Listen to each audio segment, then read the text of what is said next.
Kita semua kan lihat ya, uang pajak kita dipakai buat bangun jalan, rumah sakit, sekolah. Tapi pernah kepikiran nggak, gimana nasibnya kalau proyek-proyek penting ini tiba-tiba berhenti di tengah jalan? Nah, disinilah jaminan pelaksanaan berperan. Anggap aja ini sebagai jaring pengaman buat uang kita semua.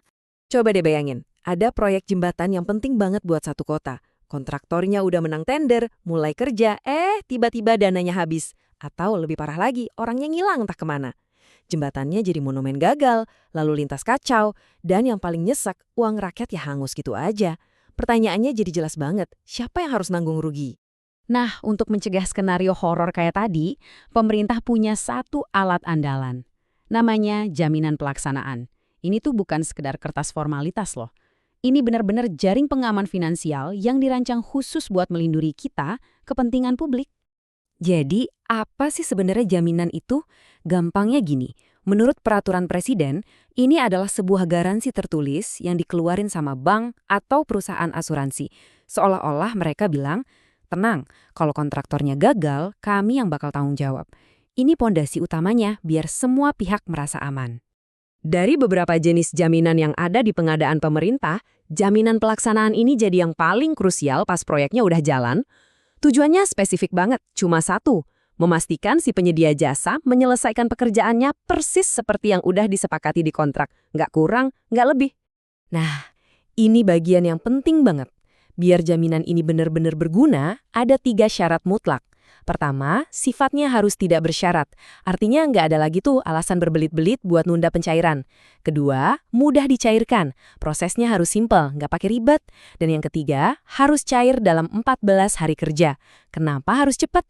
Ya biar pemerintah bisa langsung dapat dana seger buat lanjutin proyek yang mangkrak tadi. Oke, konsepnya udah dapet ya. Sekarang kita masuk ke aturan mainnya. Karena ternyata nggak semua proyek itu wajib pakai jaminan ini. Jadi, kapan persisnya seorang kontraktor harus siap-siap menyediakan jaminan pelaksanaan?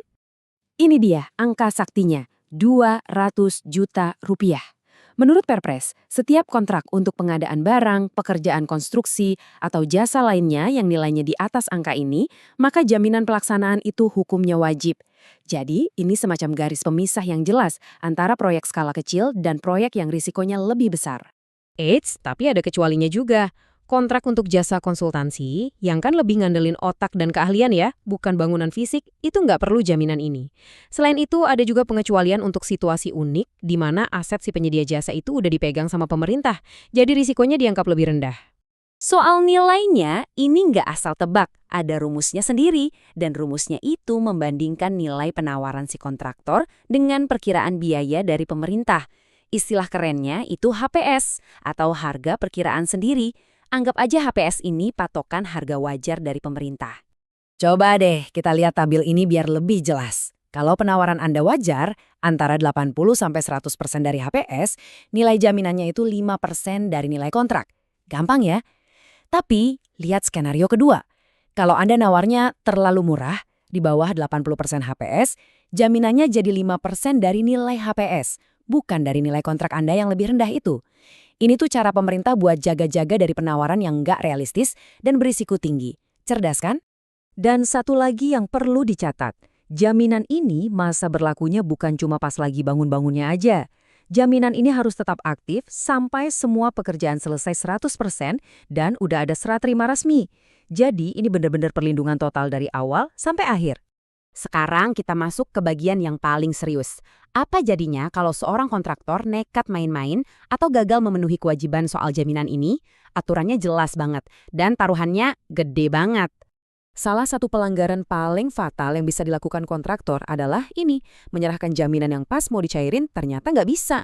Entah itu palsu, cacat hukum, atau alasan lainnya. Ini udah bukan lagi soal kelalaian, tapi udah masuk ke pelanggaran serius terhadap kontrak dan kepercayaan publik. Konsekuensinya nggak main-main. Ada 2. Pertama, jelas, jaminan itu akan diusahakan cair dengan segala cara. Kedua, dan ini yang paling ditakuti para kontraktor, adalah sanksi daftar hitam atau blacklist.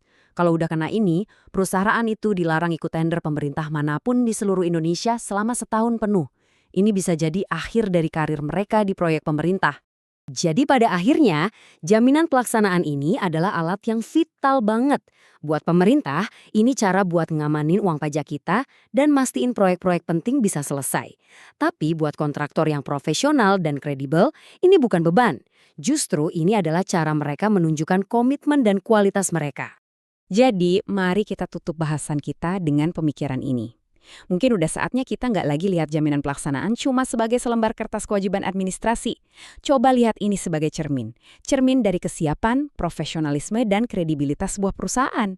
Jadi pertanyaannya bukan lagi cuma, apakah Anda punya jaminannya?